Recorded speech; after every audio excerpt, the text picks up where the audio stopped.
is hit by Jack Reynolds and knocked backwards, if you can believe that. 11th play in this drive coming up. Anderson will look and throw. Alexander does not get in. They give the shotgun, I don't know. The 49ers don't think he made it. Who's on the bottom of that pile? Jack Reynolds again, number 64. That's a team effort for San Francisco's defense.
Craig Patterson's way to the goal line. He goes in for a 49er touchdown. And the 49ers are leaving the Miami Dolphins far to the rear now.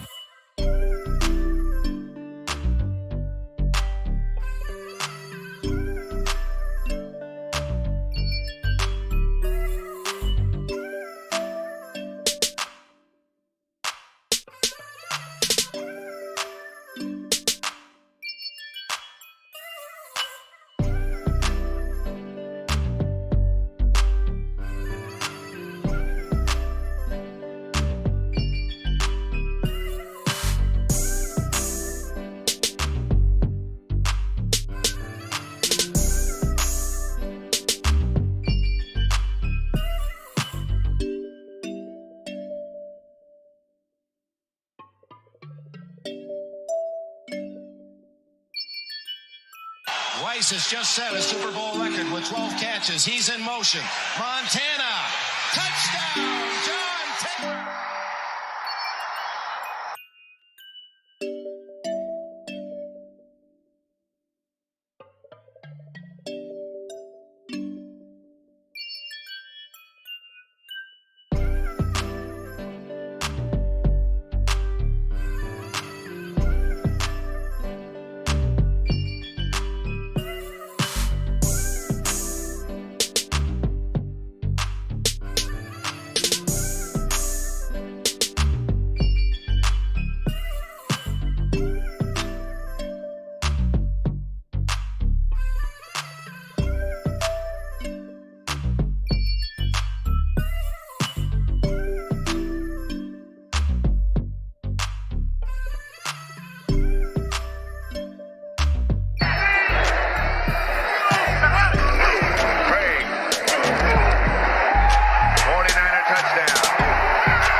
This is complete domination. The 49er offense has beaten the Denver Bronco defense every way.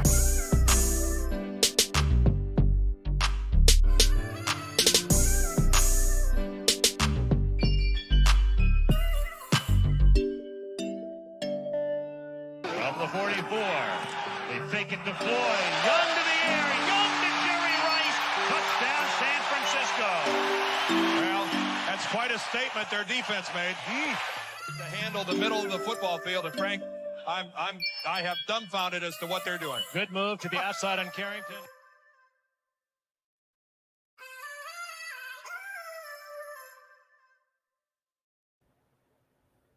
What's up, y'all? It's your boy Niner Faithful.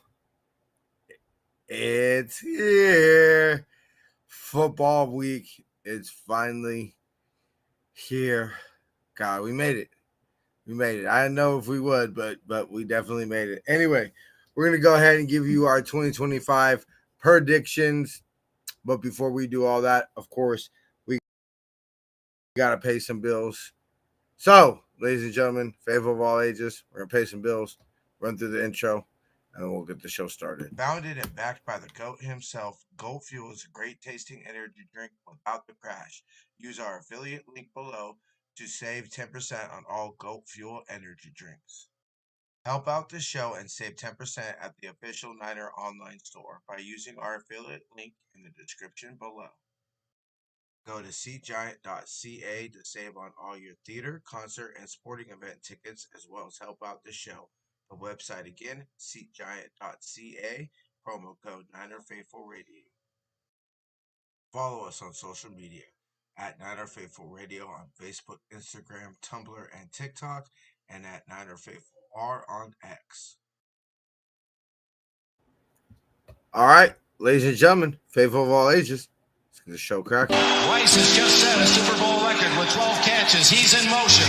Montana, touchdown, John Taylor. You're tuned in to Niner Faithful Radio, the show hosted for the faithful, by the faithful.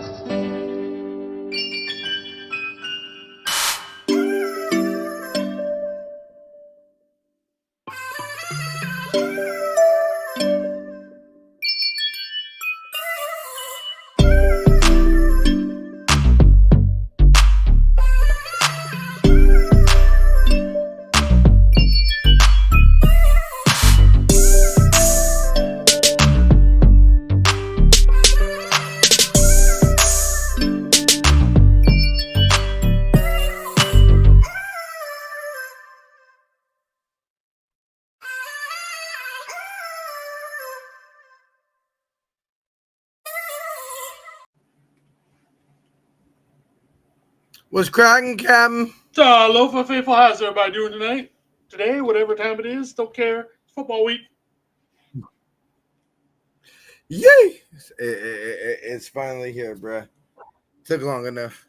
Yeah, like I was telling my boss, she's not really the biggest football fan and everything, and she was joking about it. And she's like, how excited are you? I was like, look, everything's better this week. My coffee tastes a little bit better. My food tastes a little bit better. My car makes a little bit less noise when I drive it. All that kind of stuff. Everything is just better now that football season's back. I was telling my cousin this morning, I was like, damn, like I really live for like 18 days a year, Basically, yeah. And my birthday, and then this one, at least guaranteed. So it's just, I don't know. Everything is just like, I can just go through the motions. There's nothing really, from February to, late February to now there's really nothing to look forward to. You kind of just, live one day at a time. And now it's just kind of more like a focus to the end of the week, Yeah.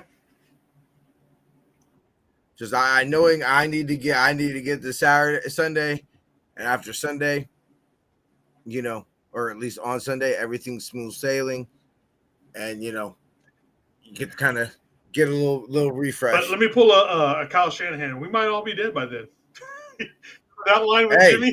Was it Jimmy that he said that line for? We might all be dead by Sunday, or whatever the hell that he said. Was it the year we were? I think it's the year we were drafting Trey. He was saying about like, I can't remember. I have to watch it and everything. But yeah, so low, but it's like, we might all be dead by Sunday. It's like, what are you talking about, Kyle? And it's so funny because I was watching, I'm starting to get it now, but John Lynch has the fat horseshoe right here. Yep. And Kyle's looking significantly older. And so it's just with it, even though it does not look, unfortunately, does not look like we are going to sign KB with KB in the building. Just seeing how much older he's gotten, and just how much signed anywhere yet. Changed. I mean, it's still a possibility. I mean, okay, yeah, you're right. You're right. Still a possibility. Anyway, so we're gonna go ahead and give y'all our season predictions for the 2025 season. I have them right here. I guess I'll go. Jason, do you have yours I written can down? pull up the thing that I sent you. Okay. Yeah, pull it up. All right. If you want to go through yours, I'll go through mine and kind of give thoughts and stuff. It shouldn't be too long of a show today. I got mine up. All right, I'll go ahead and we'll go 1, 1, 1, 1. We won't read it each of. Okay, most catches. Jason, go ahead. I've got Pearsall. Obviously, he'll be, at least what we understand, he's going to be the one consistent factor all year long. BA's obviously, we have no idea when he's coming back. Demarcus Robinson, he'll be back in 3 weeks. Juwan Jennings, we don't know what kind of shape he is, what kind of start he's going to get off to start the season. So I think between Kittle and Pearsall, but I think Purdy seems to have something with Pearsall going right now. So I think he likes that connection. So we'll see how that goes, but I definitely think he'll be the one consistent. But I do think it's going to come down to Pearsall and Kittle. What is up, media? How you doing, brother? As far as to who is going to lead this team in receptions this year. Yeah, thank you, bro. I'm gonna say something about that towards the end of the show. I don't want to take up too much of y'all's time talking about it, and I don't know how I'm gonna react. So probably like Jason the other day or the other week, just probably best to kind of hold on to it to the end of the show. But I appreciate your condolences, bro. Yeah, I mean, I could see that kind of just it's got to be somebody. I hope it's not CMC just because CMC it's great, when in doubt, see him out. CC out. Yeah, I don't want my running back being my leading, team leading my team. You still have too many targets for him to lead the team in catches. But look, I would love nothing more than Ricky to come in and lead the team in receptions and all that and everything. I'm gonna go Kittle Corn just because you and I talked to Jason so much over the last couple years about how is either all time tight end leading tight end yards, the receptions, the touchdowns, and if so much of his career wasn't spent on basically being an extra tackle, basically being our third tackle, really essentially basically our second tackle, because let's be real, we've only had one tackle under Kyle's regime. Yeah. One lead tackle for the most part, at least pass block. So until proven otherwise, and let's be real, Kittle, knock on wood, Hail Mary, all that. But Kittle's gotten better as he's gotten. That he is. He's aged like a fine wine. And it's more like he is. And it's just one of those things that's like, I remember the one knock Kittle Corn always had in his career was touchdowns. And for being a tight end, he actually did not produce that well in the red zone. And then I want to say it was 2021. I want to say, at least when we started, maybe 22, when we started to transition away from Jimmy. Which, look, I'm going to say this. I don't think Jimmy and Kittle Corn had the best connection. Because his monster year came in 2018 after Jimmy was hurt. Yeah, anyway, that neither here nor there. So I just, until proven otherwise, the leader of this team, Jason, you and I made very clear objectives that the team had to accomplish this offseason. We only did not accomplish one, which I do not blame on the Niners, because we literally, Kyle and John Lynch went to Dre Greenlaw's house to convince him to resign. They did everything but hold There's that nothing man's hand and sign the contract for him at that point. Yeah. So to me, besides Brock, maybe even before Brock, priority number 1B was to get George Kittle signed for basically what would be his last contract, Most likely. In football. And so I think that George Kittle is going to show why. You and I was at training camp, and when I was getting something signed for somebody, people were, Kittle, George. I said, no, everybody has to say it properly. Future Hall of Famer, George Kittle. I said the same thing for Bamba. We're speaking into the example. Look, Jason, you built the bus a few years ago, brother. Yes, and it jump on the bandwagon and say, you know what, bro, you're right. Yes. I'm. Look, this is why everybody's obviously been asking me, hey, what do you think about the team? How you doing? And I've given my thoughts to y'all plenty of times as far as don't bury us early in the year. Even with this one, we'll talk more on Friday. I'm actually really truthfully torn. I'm actually really torn about Sunday. Just because look, on paper we should whoop the shit out of them, but it's week 1, bro. Shit happens. This is going to be where we get the crazy upsets and just people sometimes just aren't quite in sync and everything.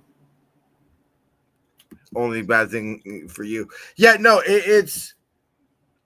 I'm really impressed. That's my most optimism, because clearly we're transitioning. I don't think the window's closed, and I'm gonna clip it once I can get this laptop to actually work enough to get me to download and do things I need to do to clip it.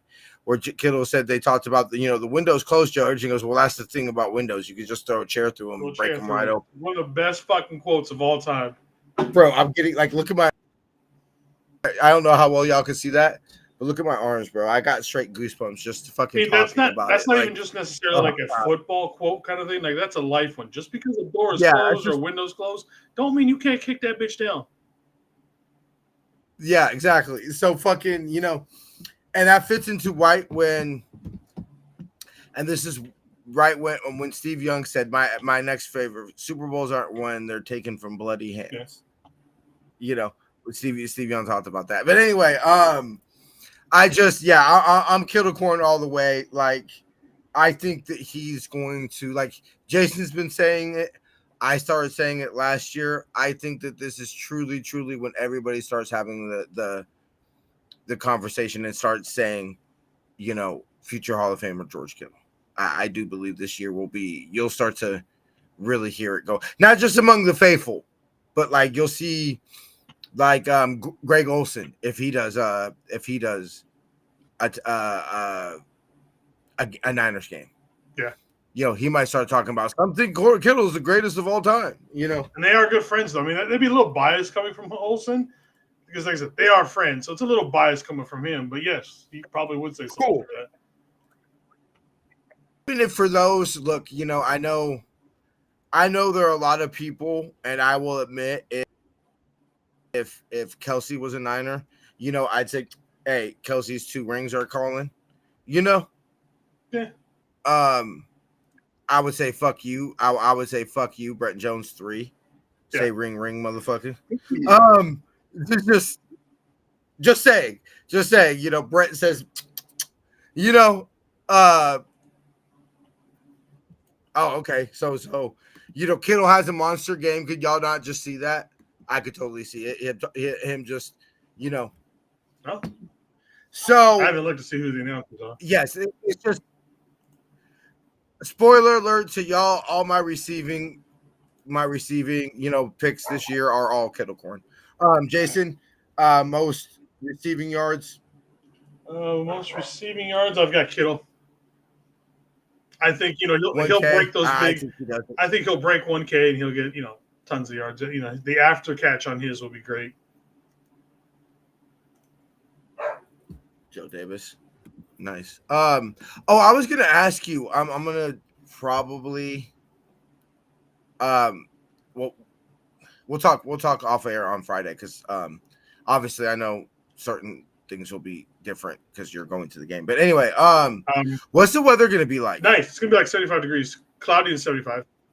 Okay, I was curious. If was you want curious. to talk to me, you might want to do it tonight because I can't promise with Okay, everything that's going to be going on Friday night. So there's a whole lot going on this weekend, man. It's shit. I totally forgot. Yeah, there's the Chapmans come in and totally forgot about all that. Yeah, okay. Well, then after the show we'll talk just real quick. Kittle Corn, mine as well. I got Kittle Corn. I'm with you, Jason. I honestly, bro, I think he's gonna go off fucking week. I hope so. I really do.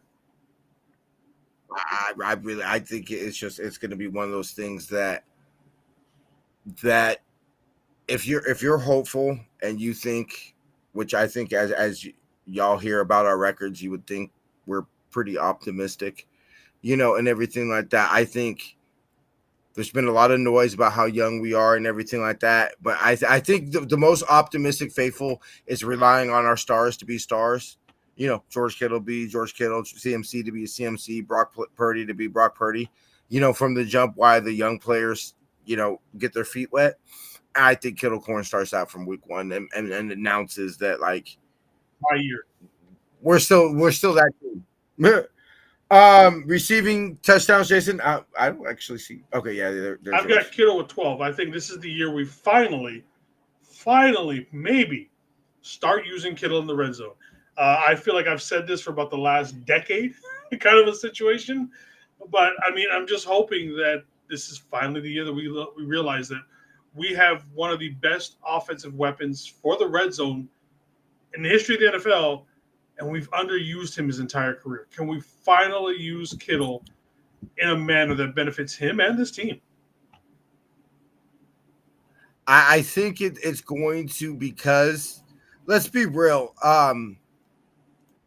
Early part before we got CMC, Kyle just relied on Debo. Yeah. I think also 2020, especially 2023, it was, CMC, the CMC show. I think now, almost out of necessity, Kyle's going to have to rely on Kittle Corn. Yeah. Luke Farrell will help. I do believe that too. And to Kyle's point, we've wanted to use Kittle Corn more as a receiver. Just unfortunately, we haven't had the blocking tight end to allow Kittle Corn to be what he is. When you're relying on Ross Dwelly as your tight end too. But I mean, we all know it's kind of been a disservice. I love Ross. I love Ross Foss, but he's not a number 2 tight end. At least not a blocking tight end. All right, yeah, I got Kittle Corn. I'm with you, Jason. I didn't do a actual stats prediction, but I'm with you. I'm predicting a monster, touchdown production season from Kittle Corn. Passing yards for Brock, over under 4,200 or 4,300. Under. Only because I'm thinking these first couple of weeks when our wide receiving core is not the greatest, maybe we run the ball a little bit more. Plus, you add in the addition of Brian Robinson. We don't have to go to the air as much. We have 2 number 1 running backs on this team. Can we use CMC just a little bit? Just 65%. I'd be okay with 6. I prefer 60, but 65 is a good number to have him on the field 65% of the time. Even in a close game, like obviously, overall.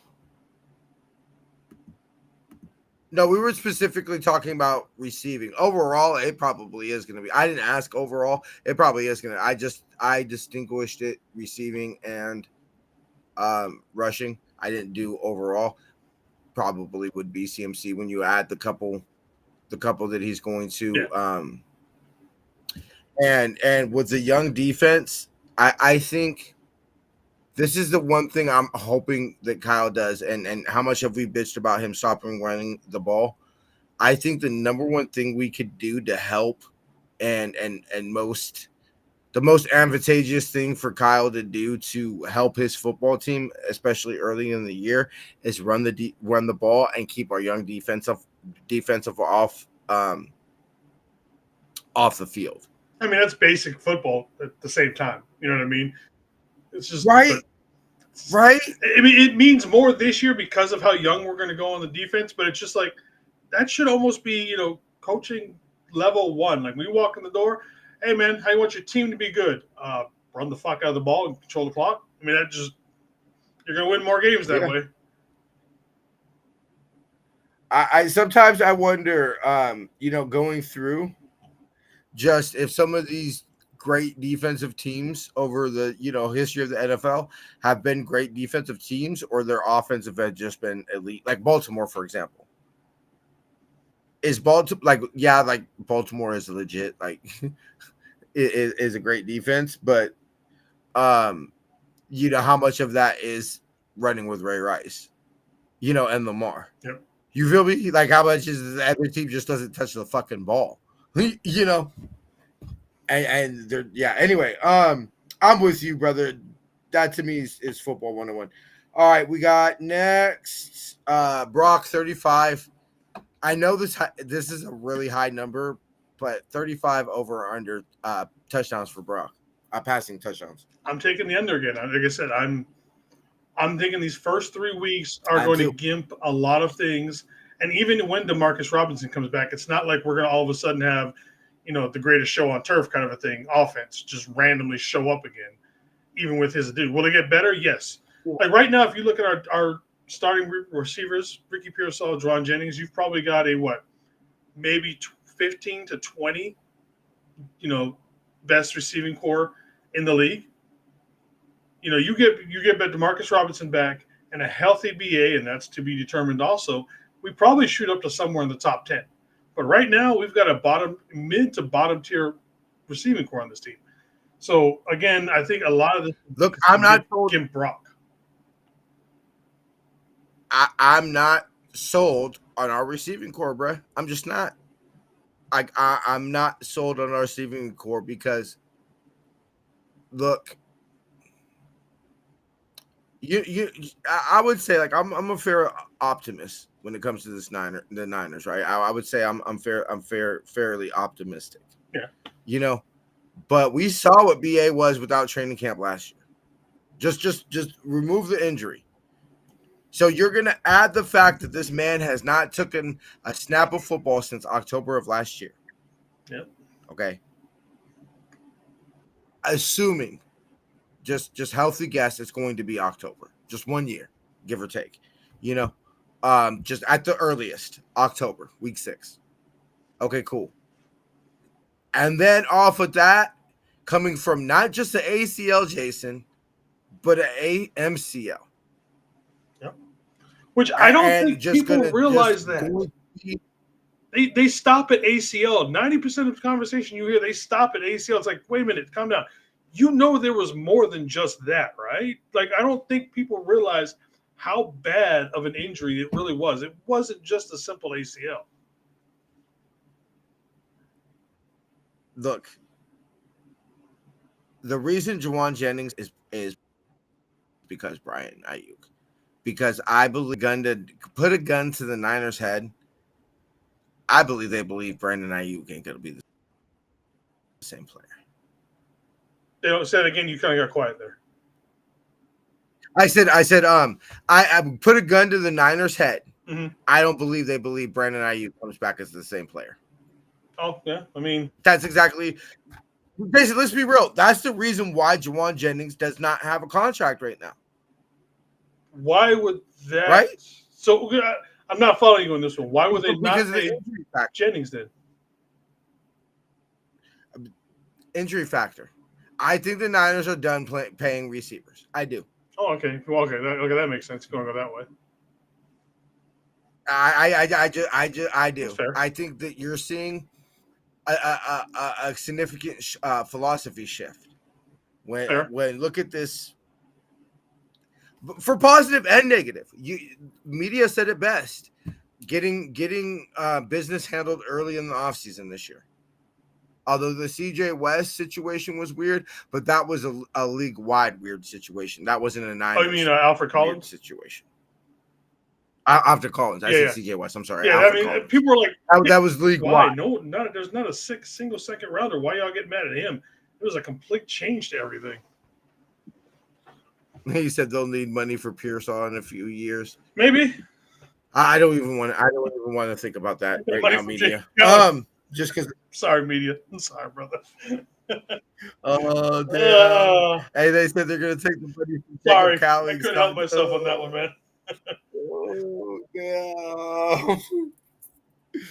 Oh, bro. Fuck, dude. That's cold. Jason. That's hella cold. I was a little bro. low on that one. I'm not even gonna lie. I apologize for that one. Fuck, that was fucked up, bro.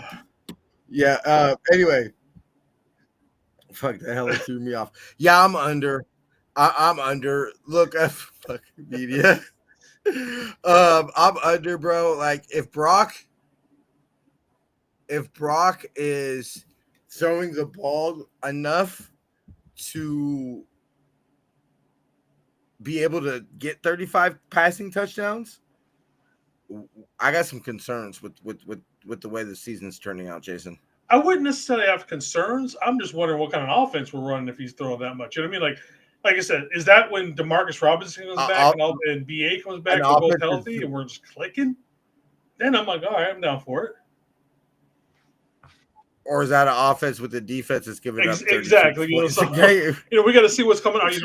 That's probably the sign of a defense that's giving up 32 points a game. More than every miracle of this offense. Just damn, it's the 2023 offense all over again. I think it's the latter more than the former. But anyway, let me see. We got CMC over or under 1,200 yards rushing. Under. And I'm only saying under because even though I think, again, these first month or so, we're going to run the shit out of the ball, hopefully, I still don't think he's going to get the amount of carries because, one, we've got Brian Robinson there. We still got Isaac Guerrero, who I think they're just going to slowly work him back in. And what I mean slow is I think Jordan James is going to jump him on the depth chart, at least for a while, until Guerrero kind of figures out how the hell to stay healthy. So I don't know if we need to wrap him and, just put him on ice for a little while, for like a month or so. But I do believe Jordan James is going to end up taking some of those carries away from him. And that, like I said, then that goes away, takes it away from CMC as well. I think he'll get close, like 1,100. Brian Robinson gets 600. That's 17. That's a 1,700-yard rushing attack for the year. I'm okay with that.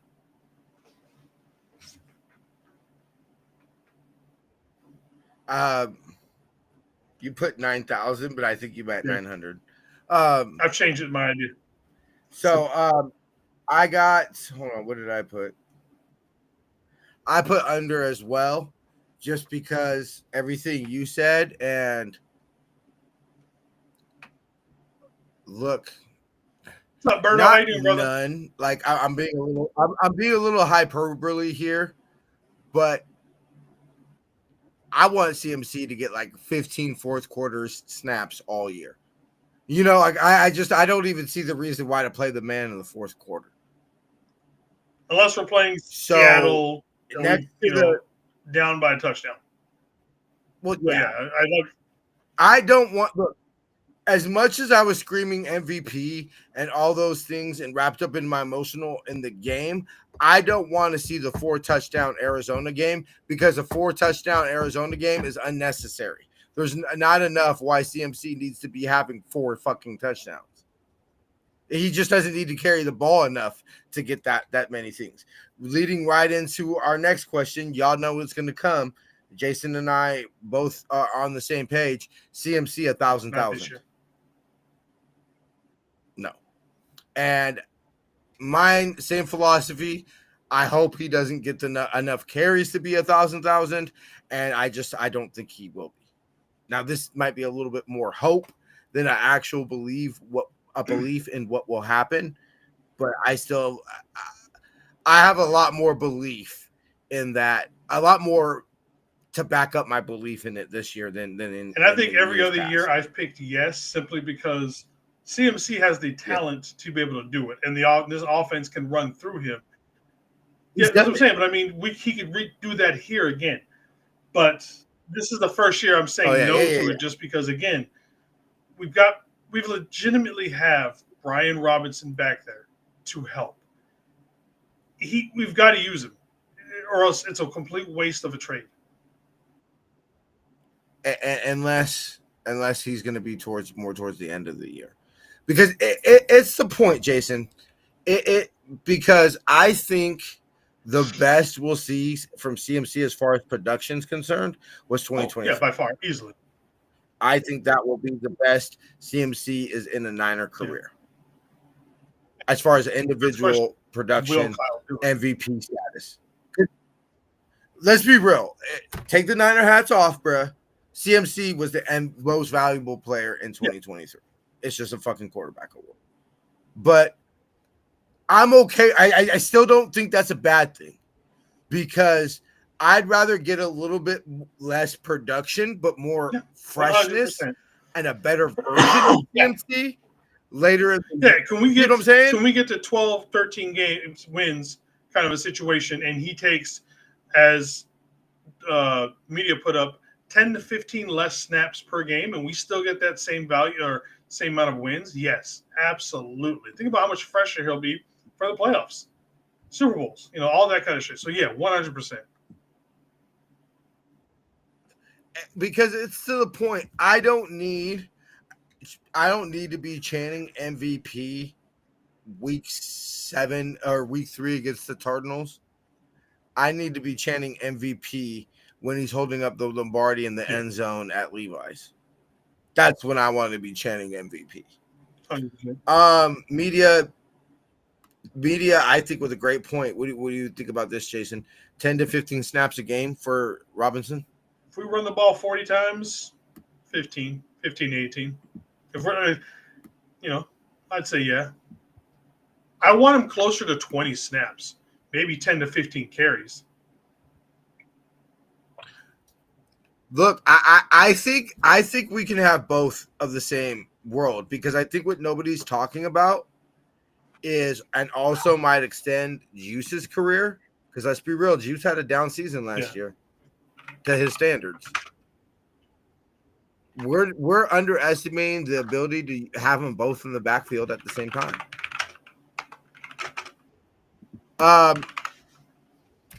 Whoop-de fucking do. I mean, am I gonna buy one? No. I'm beyond the jersey buying demographic, but it's what Jason and I thought it was. When Jason sent them to me, or I watched the video and we were talking about it in the group chat, the NFR group chat. We were basically like, bro, they're what we fucking thought they were. All they did was add gold trim to the black jerseys. Which to me is still basic as fuck. I'm sorry, they're basic as fuck uniforms. You were lazy, you threw gold on the old ones, and you changed the helmet. It took you 10 minutes to figure that shit out. So look, I'm not a New Jersey guy, whatever. I get it. It would look really shitty if you were to use gold. But that's your color, though. What can you? But I look. I get it, Jason. I get it. I get it. I get it. What the fuck? What kind of? You're not going to do another version of red. So what other color are you supposed to use? So I get it. But if you ask, hey, TJ, what's more likely to get you to go out and buy a jersey? These black jerseys, which is saying something, y'all, because let's be real. The jersey colors are NFR colors. Black, red, and gold. Yeah. Right, Jason? Am I right or wrong, Jason? I mean, how many years have you argued with me over using black in our logo? So like aesthetic wise, look, those I would love those jerseys, but I would, if you're asking me what would motivate me more to buy a jersey, would wait, no, I did not know that until media told me that either. So they're wearing the normal, like they're not, the teams that are playing each other are not necessarily both wearing their rivalry jerseys when they play, which is fucking stupid. At least have the two teams play each other in their rivalry jersey. That's just I know Yeah. that's crazy. Like that's so stupid that I didn't even think that was like I didn't even think about that. I was just like, oh yeah, they're both gonna win. Yeah, I didn't realize that just- because I figured it was a that- foregone conclusion. Like they're gonna wear them when we play each other. Common sense. What would motivate me more to buy a jersey than these is if they brought the jerseys Jason and I talked about. The 96 to what was it? Yeah, 08, those ones would be 07. nice. Or go fucking old school. Bring some That's what I'm silver saying. back. I would go buy a jersey. If I was gonna go buy a jersey, it would be that one. They said go original colors with silver more than- and red. and I would have yellow. loved to seen some silver put in there a little bit. Go back to Yeah. our original colors. I'm down. Yeah, I'm down. All right, running through it real quick. Brock over under 15 I'm picks. gonna say over, and I know this sounds like a broken record. He's gonna push things at the beginning of the year, and maybe even push things towards the end, trying to work Ayuk back in kind of a situation. So they're gonna be out of sync. So I could see a couple interceptions on both ends to push it over 15. I wouldn't, like I said, I can easily see it getting over 15. I'm gonna go under just because I don't think we're gonna have the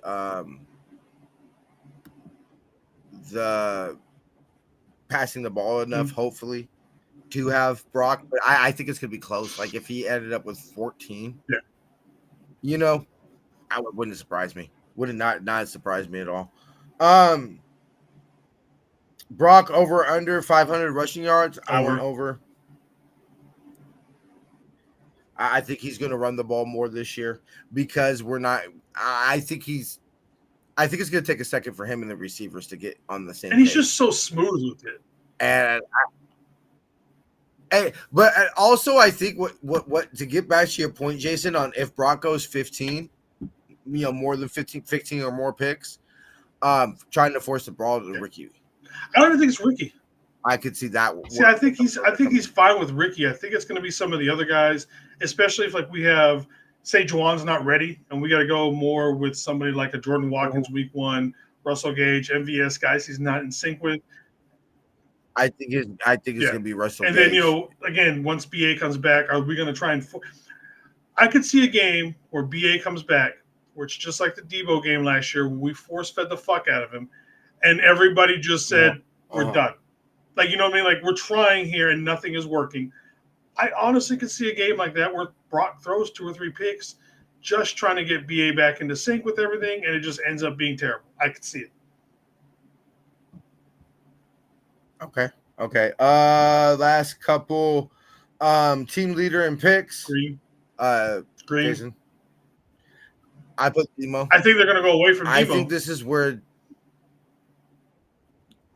See, this is the thing. I think that this is the year Demo establishes himself to the league. Kind of like how I'll never forget this. So with my Grammy dying of Alzheimer's, there's been a lot of talk about memory, amongst my family and everything, and memories and stuff. And I'll never forget when Bam Bam had the pick 6 against the Yams in 2019, and me looking at Mama Debbie and saying Fred Warner just became the best linebacker in football. I think that this, maybe not the best corner in football, but kind of how we started to speak All-Pro Fed into existence before he actually became All-Pro Fed. I think that the last year was like the year where we were all on Demo. I think this year is the year he actually gets his flowers and everything like that. Bosa over or under 13 sacks. What did I pick? I picked under 2. I think he gets something like 12. I think it's between 10 to 12. And that's not a diss on Bosa. I just think we're going to have so many people coming from so many different directions that takes away 5 or 6 from him throughout the year. And see, this is the problem, is because I think Nick, what was it? It was 21 when he almost set the sack record, right? That's probably going to be Nick Bosa's best year. More than likely, yeah. But I think why Nick Bosa is, and I believe, if I'm not mistaken, this might be a contract year for him. I thought it was next year, but I thought it was next year. Okay. Well, I meant contract as in like we're not Nick Bosa's not going into the year next year without a contract. Like that's what I meant. Like this is the Let me year double check that real quick. Bosa puts on. Yeah, but anyway, I believe next year, 2026 would be his last year. He would be a free agent after the 2026 year. But to me, why Bosa is still Bosa? 2028.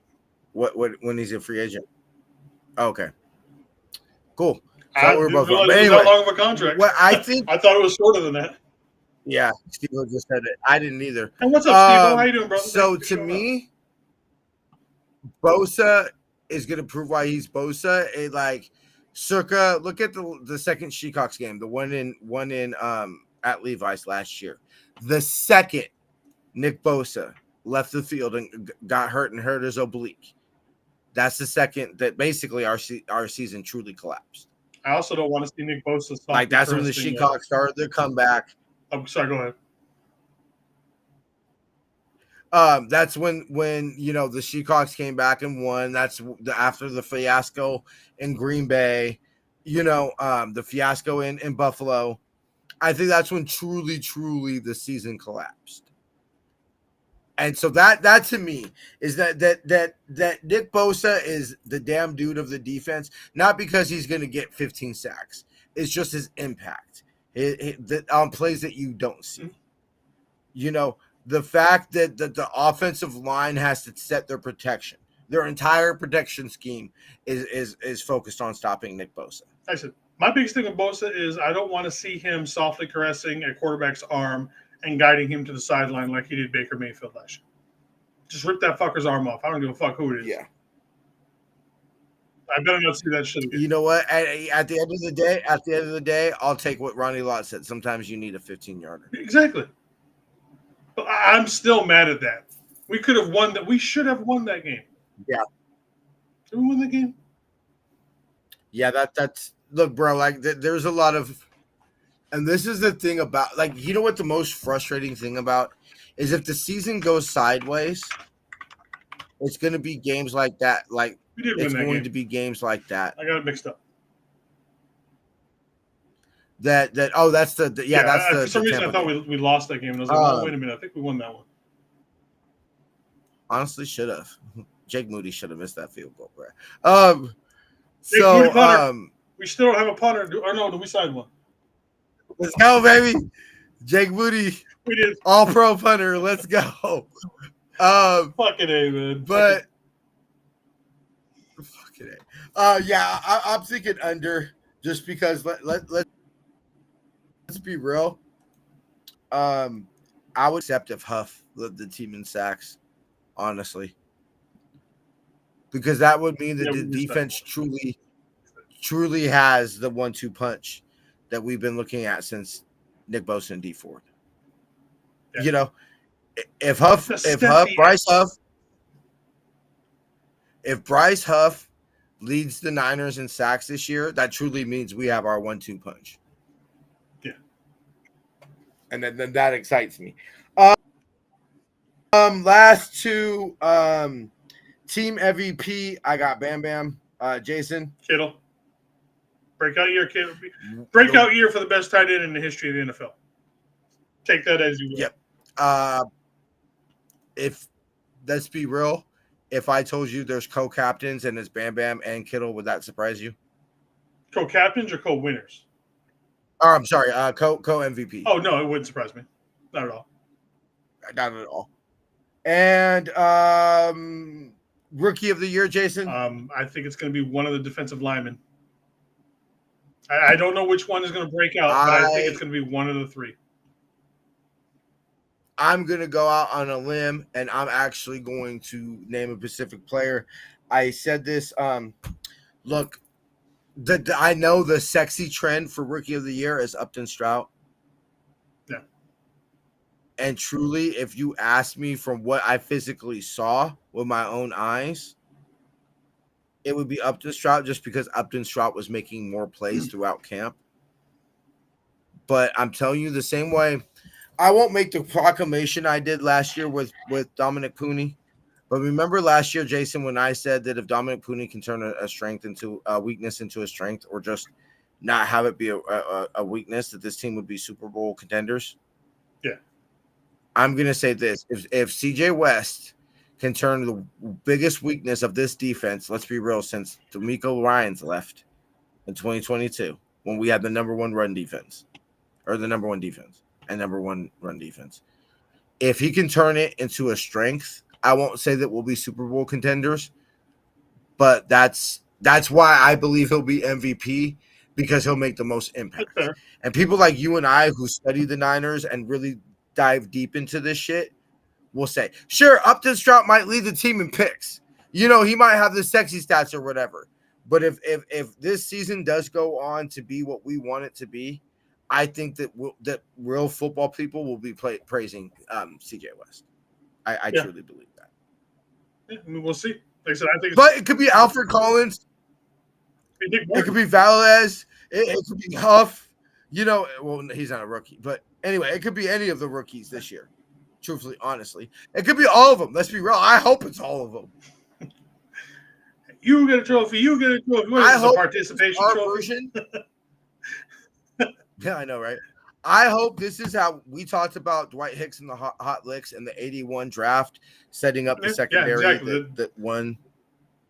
I hope that this is the same equivalent, except it's just for the D-line. You know, we talk about this being the D-line that set up the Niners defense for the next fucking decade. 100%.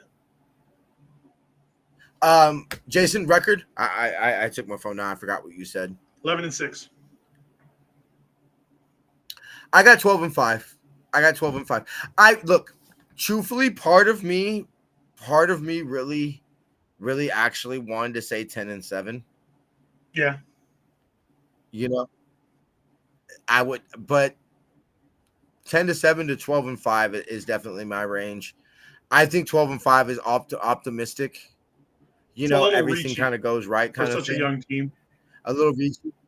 Yeah, a little reachy. But not impossible. I don't think it's impossible by any stretch. We're gonna have to pull out some out of our ass. Like we would have to sneaky a place for us to play, and a team we struggle against is Indy. We would have to pull out like a sneaky win in Indy. Depending on how you look at New Orleans, how high you are. I'm not sure how New Orleans is going to be with Rattler at quarterback. I believe we're favored. Well, I'm just saying, like, you know, with him being a new quarterback and everything, let's see how, you know what I mean? Like, we'll see how that's going to go.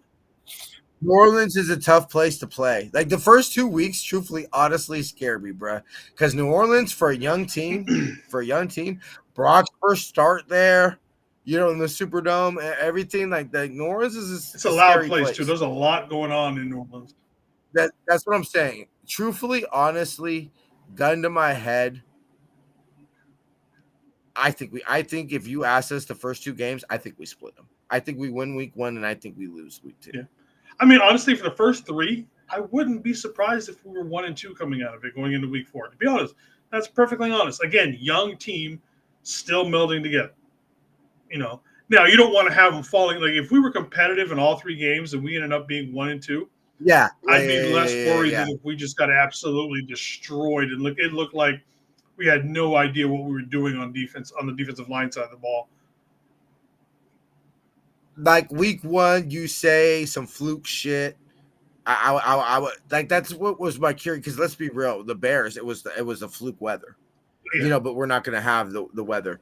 But you say it's a last team with the ball wins, and they get the ball, and our young defense just can't hold up. Okay. Week 1. Yeah, I can see that. That's not.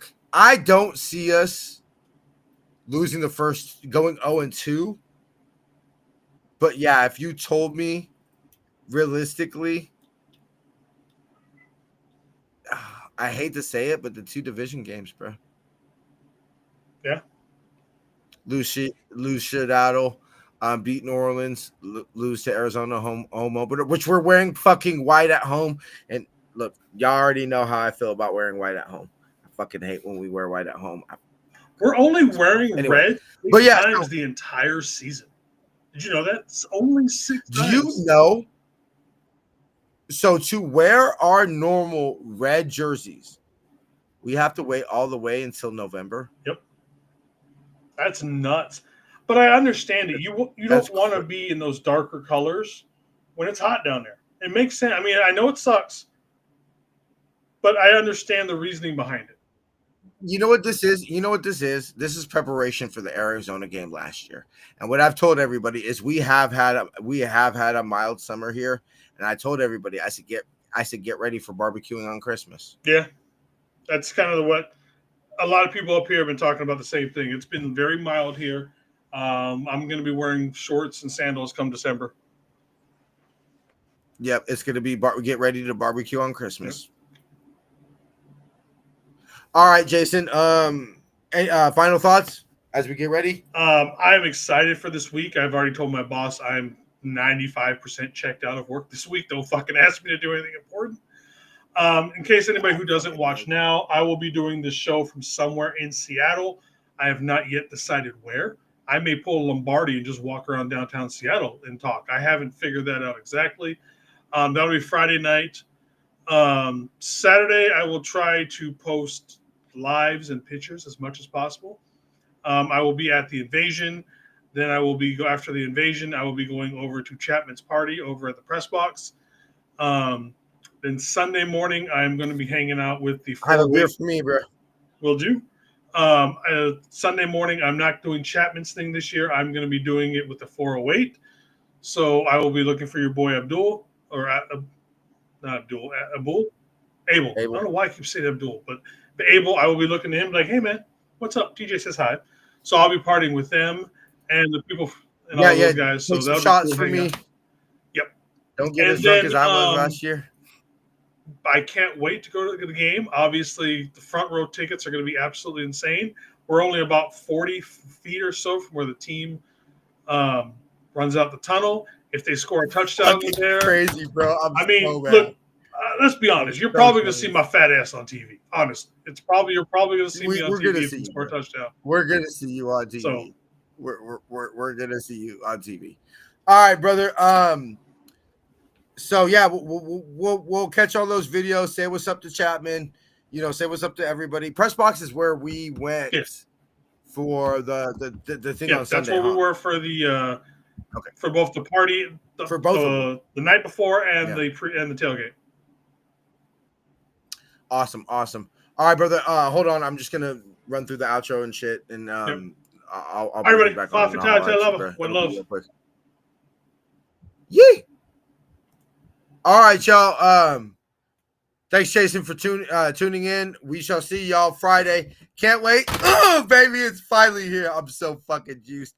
Honestly, I'm kind of glad that I work Wednesday, Thursday, and Friday just to prevent the time from dragging on too much. Because by the time Saturday rolls around, I'm going to see my dad. I'm rolling blunts. I'm ready, Freddy, on Saturday. So it's all about getting to Saturday for me. All right, y'all. We shall see y'all Friday. Till then, faith, love, and happiness.